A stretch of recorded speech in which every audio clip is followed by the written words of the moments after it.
It's Maria. I know I have been absent for quite some time. The end of the semester was just fucking killer. I had my math final today. I have my A&P final later tonight. And then my last two classes are just wrap-up discussion type of thing, so there's no actual finals. So this is like the last week, and I am so excited. Yay! So you'll notice there's going to be one big change in my channel. You're not going to see any more health updates or health-related videos on my channel. I've actually created a separate channel for my healthness, and I'll put a link down below if you want to follow. If you do, kudos. If not, that's fine. I know it's not for everybody. So my math final has to be proctored. I'm an online student, so most of the stuff is all online, but my math final has to be proctored. So I went to my local library, and after my test, I was like, you know what? I'm going to have time now to read, and I'm going to read. Yes, I am. I'm going to do it.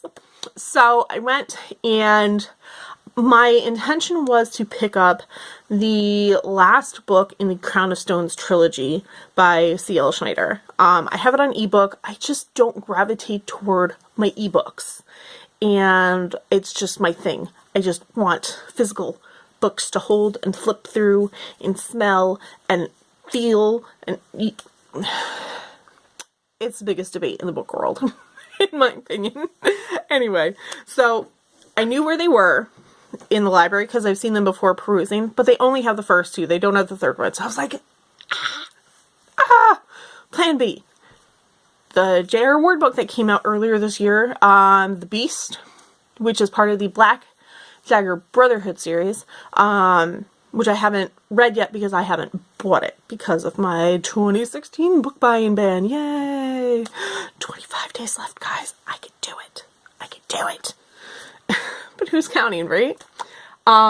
So they didn't have it. I was like, oh. The only J.R. Ward book that they had was The Shadows. They didn't even have the new, what is it? Blood Vow, The Legacy, the Brotherhood Legacy series. They didn't even have that. So I was like, man, I am just striking out. So then I started just perusing the bookshelves. So here is my December book haul. Woo! I'm going to call it a book haul. I guess you could say some people might call it clickbait, but I consider library book hauls book hauls. Why are they any different? Why does adding the word library in the title make it any different? You know, so I have three books here that I'm going to read. Let's see. So there's my little receipt. They're due back the 27th. Okay, cool. So, first one we have is Note to Self by Alina Simone. I'm trying to decide because I'm recording on my phone, so I can't put Goodreads. So I'm just going to read the little blurb thingy in the jacket for you guys because use what you got, right? Okay, so Anne Kressler is adrift. The internet has draped itself kudzu-like over her brain, which makes it even more difficult to confront the question of what to do when she is dismissed from her job as a cubicle serf in a midtown law firm. Despite the exhortations, oh my god, guys, my brain is fried. Good Lord, help me on my last final. Anyway, continuing on. Despite the extortions of Leslie, her friend and volunteer life coach, Anna seeks refuge in the back alleys of Craigslist, where she connects with Taj, an adherent of a nebulous movement known as Nowism that occupies the most self-absorbed fringes of the art world. Art, Anna decides, is what will provide the meaningful life she's been searching for and knows she deserves. She joins Taj's crew and is drawn into his grand experimental film project. But making art is hard and microwaving pouch foods is easy. Soon enough, Anna finds herself distracted by myriad other quests, remembering to ask Leslie, "How are you?" reducing her intake of caloric drinks, and parrying her mother's insistence she attend hairdressing school. But when Anna's, it's to be frozen or not to be frozen, that's what we're going to go with. But when Anna's 27-year-old roommate, a perpetual intern named Bree, announces her pregnancy, it forces Anna to confront reality, setting off a chain of events that leads to a horrifying climax of betrayal. Alina Simone's Note to Self is a shrewdly perceptive, hilarious, moving tale about friendship, art, and the search for a meaningful life in an era of rampant narcissism.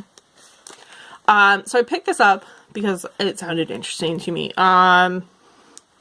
Really, it was really that last line, the search for a meaningful life in an era of rampant narcissism. That's what got me. So,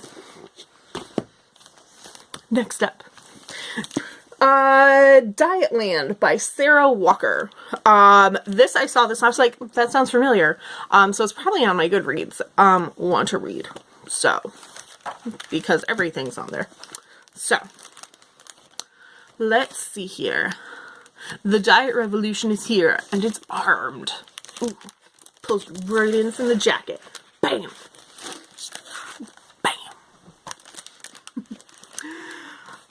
Plum Kettle does her best not to be noticed, because when you're fat, to be noticed is to be judged, or mocked, or worse. With her job answering fan mail for a popular teen girls magazine, she is biding her time until her weight loss surgery. Only then can her true life as a thin person finally begin.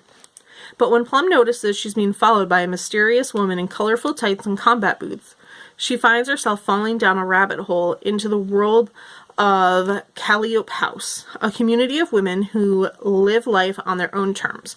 Reluctant but intrigued, Plum agrees to a series of challenges that forces her to deal with the real cost of becoming beautiful. At the same time, good gracious. A dangerous guerrilla group begins to terrorize a world that mistreats women, and as Plum grapples with her personal struggles, she becomes entangled in a sinister plot. The consequences are explosive. Part coming-of-age story, part revenge fantasy, Dietland is a bold, original, funny debut novel that takes on the beauty industry, gender inequality, and our weight loss obsession from the inside out, and with fists flying. Yeah, so, like I said, it was on my Goodreads, I'm pretty sure. It sounds really funny, and really good, too. I've actually, yeah. It just sounds really interesting to me as fat chick and someone who has looked into weight loss surgery. I have friends who've done weight loss surgery, and just, you know, fighting the beauty industry and all that fun stuff. It sounds right up my alley as a nice, I don't want to say easy read, contemporary, I don't know, but it's fine.